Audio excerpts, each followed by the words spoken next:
مستهل لهذه الجلسة الطيبة المباركة إن شاء الله.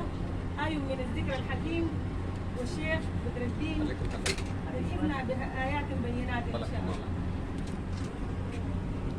أعوذ بالله من الشيطان الرجيم. بسم الله الرحمن الرحيم.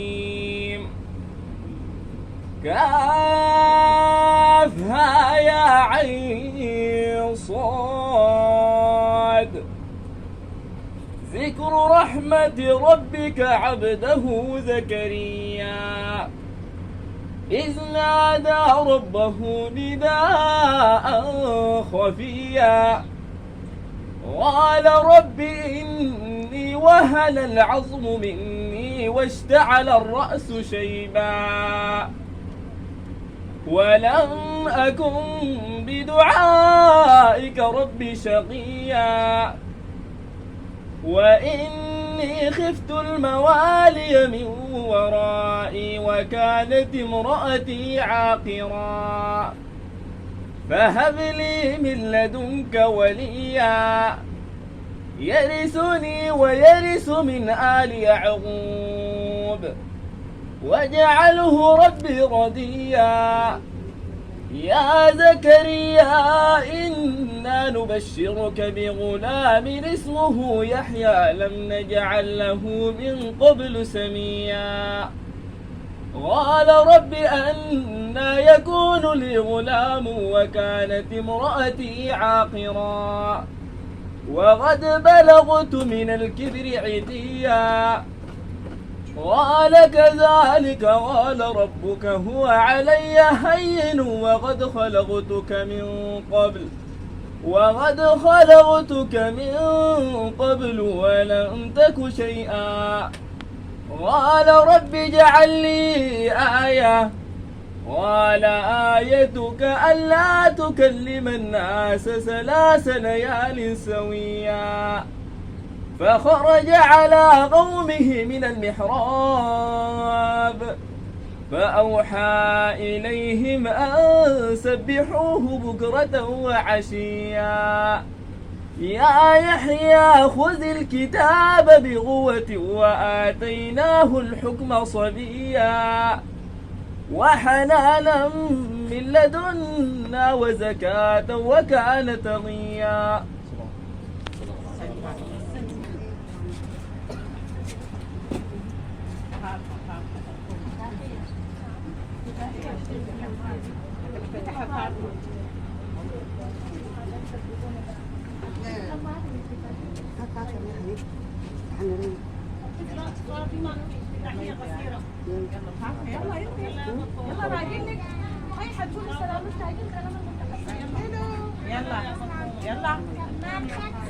يلا خليه يصوروكي. يلا من الأول. طمنتك سلامتك سلامتنا في معرفتك. طيب بسم الله وكفى والصلاة على النبي المصطفى. اللهم صل وسلم على سيدنا محمد وعلى آله. اللهم صل وسلم على سيدنا محمد عدد خلقه وزنة عرشه ومداد كلماته. صلوا عليه. صلي وسلم عليك يا رسول الله. أستاذ هاشم محمد ناصر مدير هشام محمد ناصر أستاذ هشام محمد ناصر مدير مركز الشراكة التطوعي. الأستاذ محمد الفضل أبو سراس الكاتب والصحفي. الأستاذ يوسف حجازي أمين عام منظمة القرن الأفريقي للعون الإنساني والتنمية الاجتماعية. الأستاذ القامة حيدر محمد عبد الحميد نائب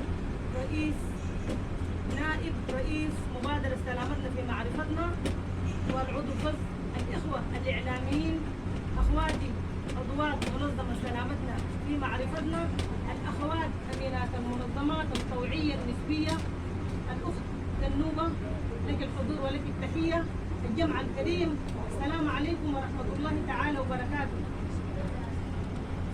نلتقيكم في هذه النهارية وفي هذا المنزل العظيم بعدما صاحبة هذه الدار عرفناها في مجال العمل الطوعي تعمل كالنحلة صامدة همة ونشاطا تعطي بلا حدود ولا مقابل، تعمل بكل صدق وإخلاص وتفاني، لا تعرف المستحيل رغم الظروف، أختا كريمة خلوقة لا تفارق الابتسام وجهها الصبور، حفظها الله وشفاها وعافاها، اللهم اشفيها شفاء لا يغادر سقما ولا يترك ألما يا رب العالمين، اللهم اشفيها شفاء لا يغادر سقما ولا يترك ألما يا رب العالمين، اللهم اشفيها شفاء لا يغادر سقما ولا يترك ألما يا رب العالمين، اللهم آمين يا رب العالمين.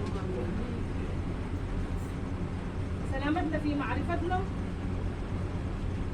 جاءت هذه المبادرة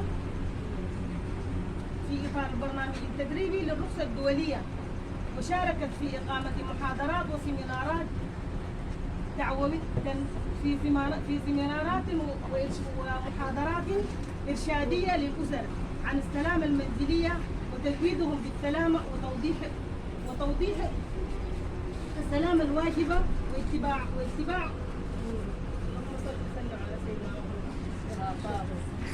وتوضيح اشتراطات السلامة الواجب اتباعها.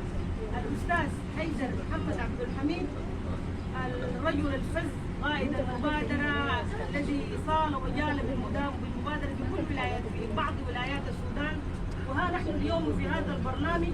لك الكلمة، فماذا أنت قائل أستاذ حيدر؟ ما خليت لي حاجة لكن لا حاجة أقولها ما خليتها لي. لا خلاص انت قول ابويا هنا.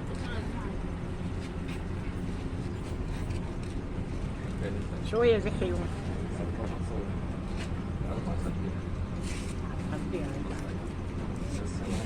ما غطيني بس البصر الخلفي انا ما اما الخلفي.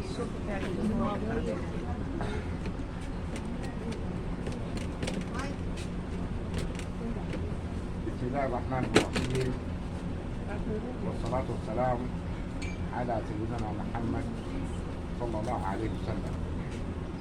صوتك يا أستاذ. الخاتم بما سبق، قاصد الحق بالحق، والهادي إلى صراط المستقيم. الحضور الكريم، الإخوة والأخوات، أكرر السلام عليكم ورحمة الله.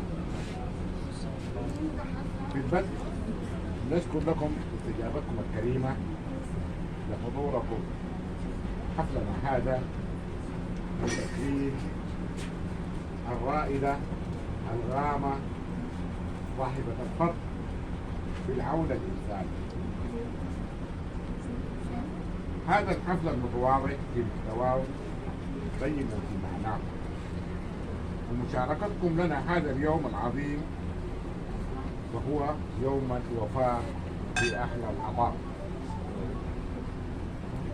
اليوم تشاركون الفرحة بتكريم أحد رواد العمل التطوعي الإنساني.